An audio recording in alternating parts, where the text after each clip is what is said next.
মনে করি যে আমাদের এই যে সায়েন্স অ্যান্ড টেকনোলজিক্যাল অ্যাডভান্সমেন্টের যুগে আমরা বোধহয় খুব সুখে আছি, আমাদের দাদা পরদাদারা বোধহয় এত সুখ করে যায় নাই।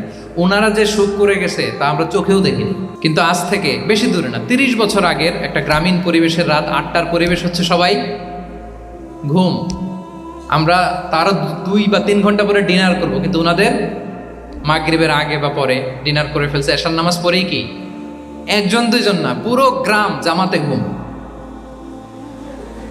পুরো গ্রাম জামাতের সাথে ঘুম। তো যে লোকটা 8টার দিকে ঘুমালো উঠবে কখন বলেন? রাত 3টার পর ওর ঘুম আসবে? আর হ্যাঁ, ঘুমেরও তো একটা লজ্জা শরমের ব্যাপার আছে, আর কত থাকবে এখানে? কি বলেন?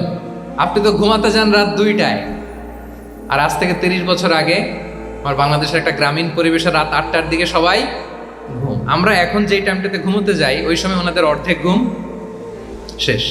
ফজরের নামাজ পড়ে আমাদের বাপ চাচারা কি করতো? হ্যাঁ, একটু ব্যাক টু দ্য হিস্ট্রিতে তাকান না। ফজরের নামাজ পড়ে এক বল পান্তা ভাত খাইতো। আমরা তো এখন এতটুকু খাইলে আমাদের এটা বার্ন করার জন্য দৌড়াইতে হয় 5 কিলো, জিমনেশিয়ামে যাইতে হয়, কত আয়োজন, কত ওয়ার্কআউট করা লাগে। এক বল কাঁচামরিচ দিয়ে, পোড়ামরিচ দিয়ে ভাত খেয়ে চলে যাইতো ফসল খেতে। দুপুরে আবার এক বল, খাইতে বসলেই এক বল। আমরা সারা মাসে খেতে পারি না এক বল। আচ্ছা, কি খেত? খাওয়ার আইটেমটা দেখেন তো, কোনো ফরমালিন আছে? কথা বলেন। কোনো মেডিসিন ছিল না, একেবারে ফ্রেশ, হ্যাঁ, পিওর অর্গানিক।